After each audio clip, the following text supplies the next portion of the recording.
J'aime commencer mes vidéos par rendre hommage aux personnes qui se sont consacrées au bien de l'humanité. Cette fois-ci, galanterie s'impose, place aux grandes dames.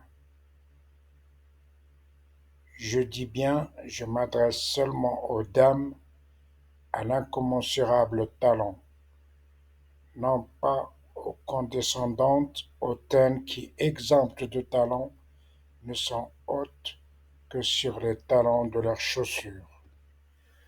Mother Teresa, originally from Albania and later naturalized as an Indian citizen, was awarded the Nobel Peace Prize for her humanitarian efforts in India, helping disadvantaged people. Mère Teresa, originaire d'Albanie et plus tard naturalisée indienne, a reçu le prix Nobel de la paix pour ses efforts humanitaires en Inde en aidant les personnes défavorisées. Marie Curie is a Polish physicist and chemist, naturalized French through her marriage to the physicist Pierre Curie. Marie discovers two highly radioactive chemical elements, radium and polonium. For this discovery and her work on radioactivity, she received two Nobel Prizes, one in physics, the second in chemistry. She is the first female teacher at the Sorbonne. Marie Curie est une physicienne et chimiste polonaise, naturalisée française par son mariage avec le physicien Pierre Curie. Marie découvre deux éléments chimiques hautement radioactifs, le radium et le polonium. Pour cette découverte et ses travaux sur la radioactivité, elle reçoit deux prix Nobel, l'un en physique, l'autre en chimie. Elle est la première femme professeure à la Sorbonne. Olympe de Gouges, revolutionary heroine, one of the first French feminists who advocated equality and fraternity between whites and blacks, and as an author, she denounced slavery in the play written by her in 1784, entitled Zamor and Mirza or the Slavery of Blacks. Olympe de Gouges, héroïne révolutionnaire, une des premières féministes françaises, qui prônait l'égalité et la fraternité entre les blancs et les noirs, et en tant qu'auteure, elle dénonçait l'esclavage dans la pièce qu'elle avait écrite en 1784, intitulée Zamor et Mirza ou l'esclavage des Noirs.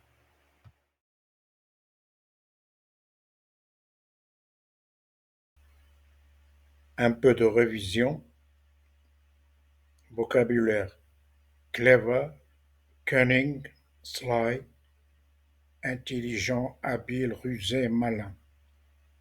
As, comme, ainsi. Fox, renard.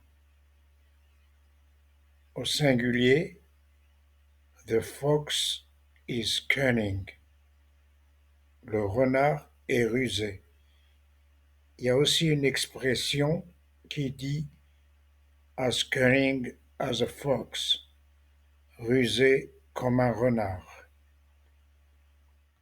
Cette fois, nous allons utiliser la troisième personne du singulier. Comme il s'agit d'un animal, on va utiliser comme neutre le it. It is cunning. Il est rusé. On passe au pluriel. Il se trouve que fox, renard, est parmi les noms se terminant par S, X, Z, CH, SH et qui prennent ES au pluriel qui va se prononcer is. Renard fox, les renards foxes. The foxes are cunning, les renards sont rusés.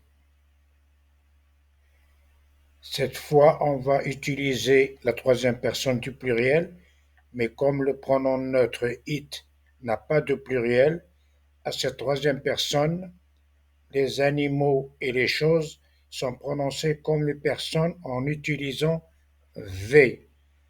Alors, à propos des renards, on va dire they are cunning. Ils sont rusés. Toujours dans le chapitre révision, si l'adjectif qualificatif en français s'accorde en genre et en nombre, en anglais, quel que soit le genre et le nombre, l'adjectif reste invariable et toujours placé devant le nom qu'il qualifie. Dans cet exemple du renard, the fox, au singulier, it's cunning fox, c'est un renard rusé. Au pluriel, they are cunning foxes. Ce sont des renards rusés. Vous avez remarqué que foxes prend le ES à la fin et on le prononce IZ, foxes. Nous avons commencé les nombres cardinaux de 0 à 9 à la leçon 3 que nous allons poursuivre ici de 10 à 20.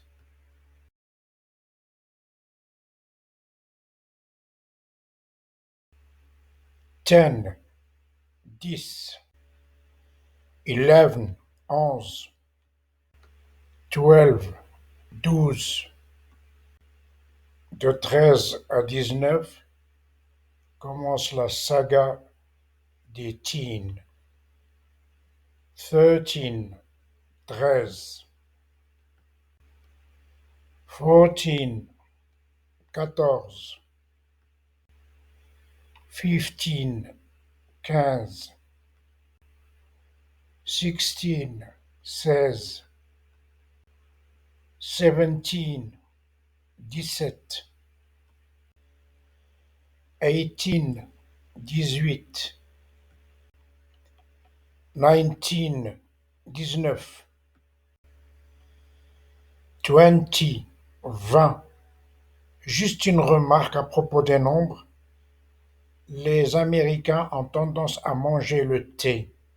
Par exemple, dans ce cas, 20, suite des pluriels des noms en anglais. J'ai commencé ces pluriels des noms en anglais aux leçons 3 et 4 que vous pouvez consulter. Pour les noms finissant au singulier par F ou FE, au pluriel, le F ou le FE se change en VES. Exemple, vie, life, au singulier, au pluriel, ça devient lives, qui se prend un Z à la fin, les vies. Cependant, il existe toujours des exceptions. Par exemple, dans roof, le toit, qui prend un S au pluriel et se prononce roofs. Comme le nom belief, qui est la croyance, cela donne beliefs, les croyances, ainsi que d'autres noms que nous découvrirons au fil des leçons comme chief, chef, chiefs, chef au pluriel. Toujours dans l'exemple de life, au singulier, vie, au pluriel, lives, les vies. Autres exemples pour les noms finissant par F ou FE qui au pluriel se terminent en VES. Calf,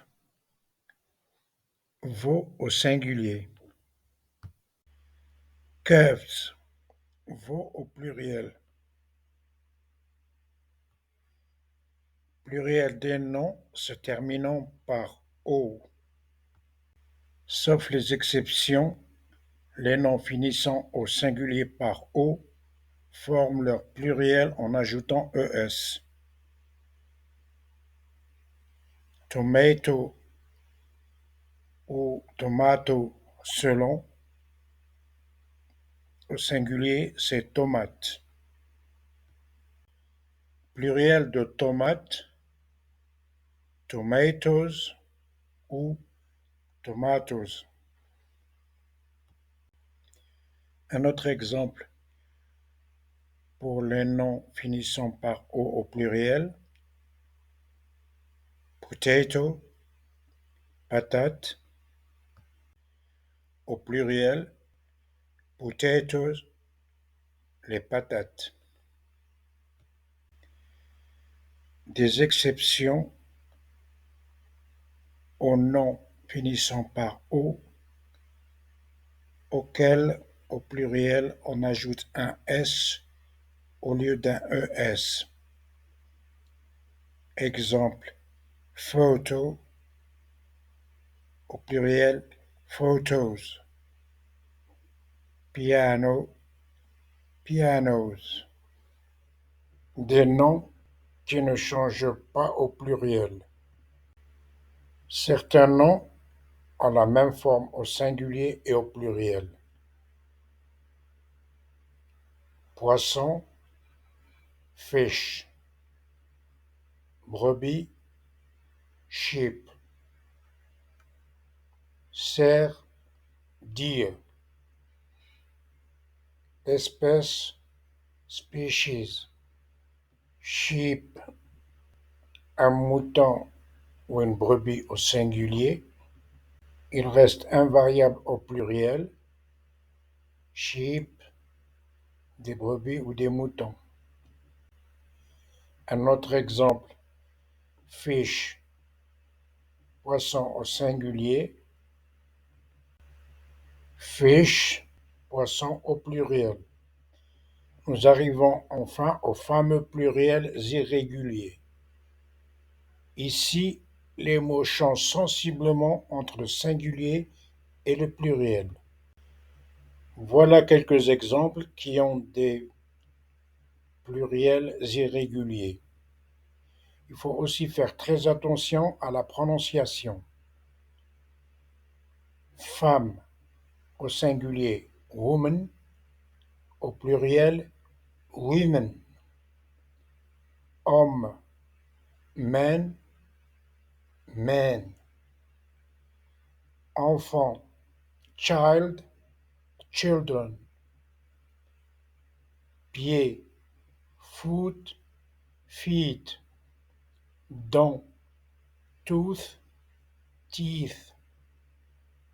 Personne, person, people. Des exemples des pluriels irréguliers en anglais, par exemple, au singulier une femme, one woman. Au pluriel, trois femmes, three women. Vous remarquerez que women, il y a un E au lieu du A de woman au singulier. Autre exemple des pluriels irréguliers, homme, man au singulier. Remarquez que man s'écrit avec un A. Au pluriel, des hommes, men, avec un E. Chers amis, nous arrivons au bout de notre vidéo. Je vous donne rendez-vous à la leçon 6. Je vous demande encore une fois de vous abonner à ma chaîne qui est récente. La prochaine leçon, nous aborderons la construction des phrases et la conjugaison de quelques verbes en plus du vocabulaire. Je vous remercie.